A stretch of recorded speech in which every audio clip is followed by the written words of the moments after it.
Hi, and welcome to this video. In this video, I'll show you how you can download ChatGPT as a desktop app on your Windows computer. First, open the ChatGPT website and log into your account.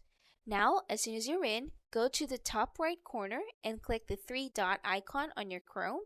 Now let's go to More Tools and then choose Create Shortcut. You can name it whatever you want, but I'll leave it as ChatGPT, but make sure you tick this box that says Open as Window.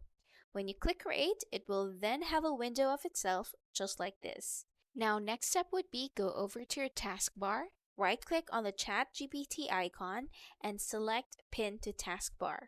Now, when you close this one out and click the one we have on the taskbar, ChatGPT will open up just like any desktop app. Also, you can see here we got the desktop shortcut, so just double click and there you go. If this video was helpful, please like and subscribe to our channel.